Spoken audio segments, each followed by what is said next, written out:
Okay, welcome back to another episode of Cooking with Mr. Dan here. This morning or today we're going to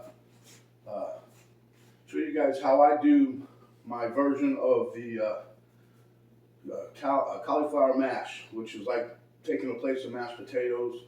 It usually turns out good, but we've had, at least Penny's had some of her friends ask how we do it, so I'm going to make a video today just for that. Okay, and then I'll make another one this afternoon because I need the cauliflower. Okay, so we're off to the races, folks. Let's go.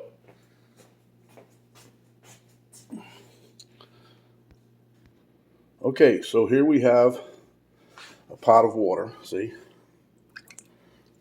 got some salt, some thyme, onion powder, white pepper, garlic, and these are the ones that Penny found the other day, and we like them, so I'm gonna try to use those today too.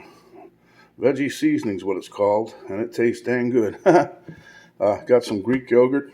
I used to use cream cheese, whipped cream cheese, but that has points, so I'm trying everything that goes in here. None of this has points, and here is the star of the show, some cauliflower. So I'm going to rinse this off, and we'll get started.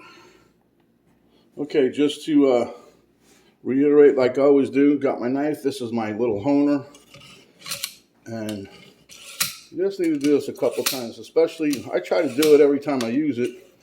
A couple times, I guess. I don't do it every single time, but I try to do it. That's all you need to do. You want to have a nice sharp knife, okay? So let's bring it around the other way. You mean to tell me I did all that for nothing? Whoa, dude. Okay, so maybe I pushed the wrong button, but anyway, you guys probably missed me hacking up the cauliflower. Here's the cauliflower all chopped up. Now we're going to put it on the stove. It's going to cook for 12 to 15 minutes until it's nice and tender, meaning that you can put a fork through it. You put a fork through there, then we're good. Okay. Sorry for the mix up there, but you get the general idea how to chop up the cauliflower. Okay, my cauliflower has been cooking. It cooked a little longer than I originally said, and that's why I don't really try not to tell everybody how long it's going to take to do this or how long it takes to do that. It depends. It depends on how much you have. It depends on how your equipment is. Some people, their stove don't work good. Some people does. So I need this pot here because I'm going to be making some stuff for my next dish.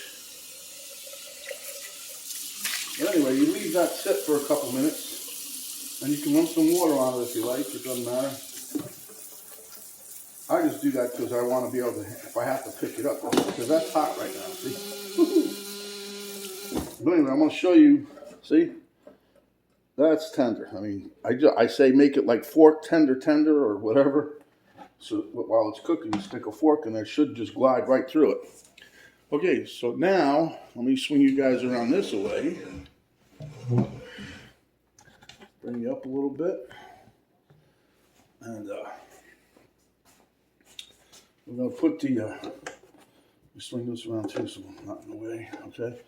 Now this here, you don't want to have too much excess water still, so, but anyway, just start piling it into the food processor. Now if you don't have one of these, you saw how tender this really is, you could use the hand mixer.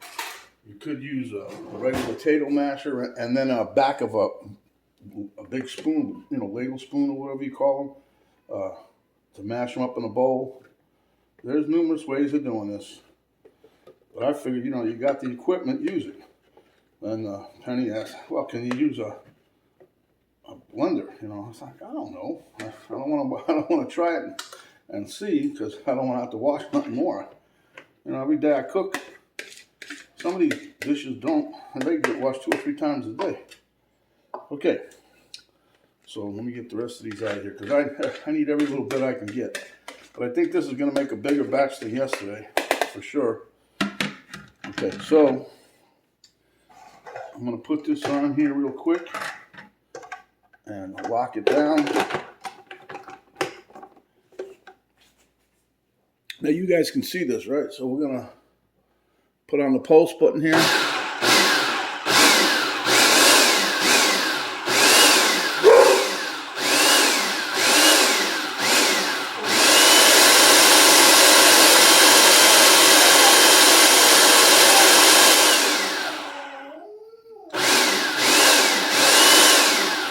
Okay, so I'm going to finish doing this, but you get the idea. You want to blend this up till it's all nice and creamy like you did mashed potatoes.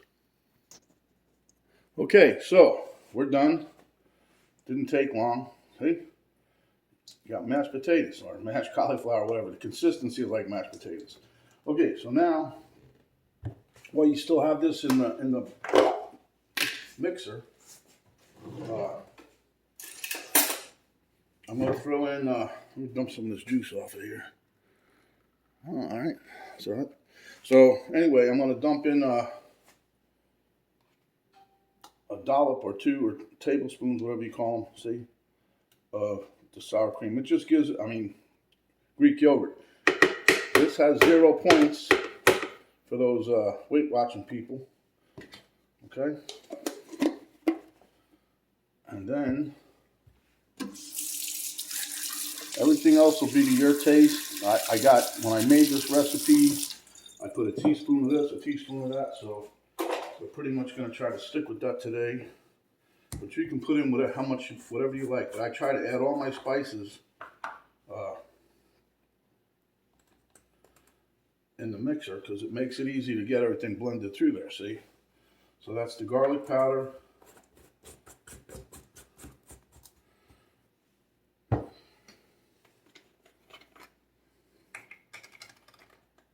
The onion powder.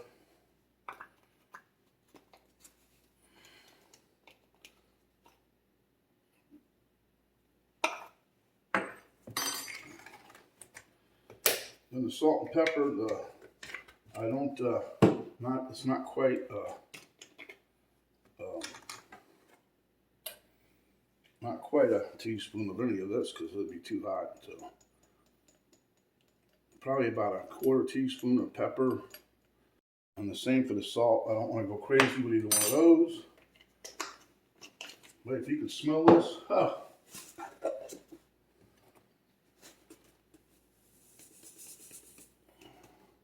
You can, doctor this up to the way you like it, spice-wise. But anyway, I'm going to just give this a little helping hand here. Get it going. Okay. And then we're going to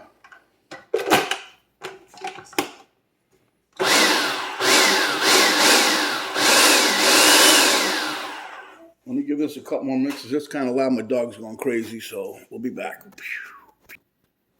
Okay, so there you have it. And it's looking pretty good. Now you take out your blade.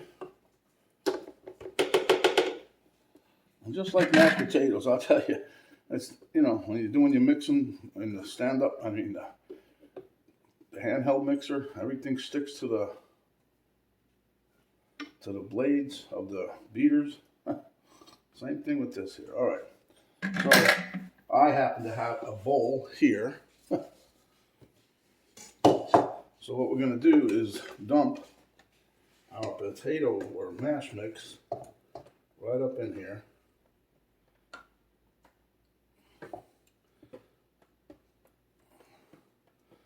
The reason I did the white pepper is because some people, for looking on the dish, they don't want to, they don't even like black pepper in their potatoes. So I just put the white pepper in there so you can't see it.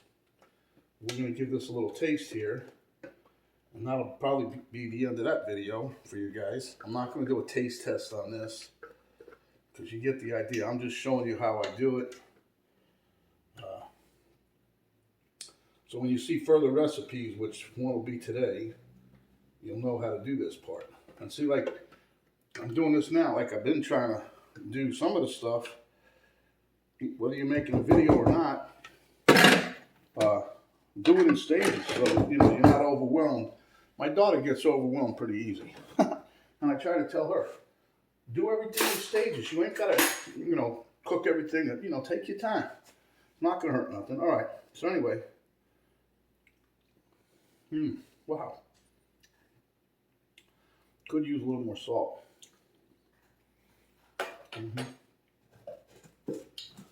And for today's recipe, I'm going to be putting in some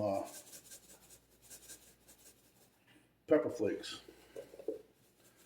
And you can add, if you wanted to, like to this, you can add the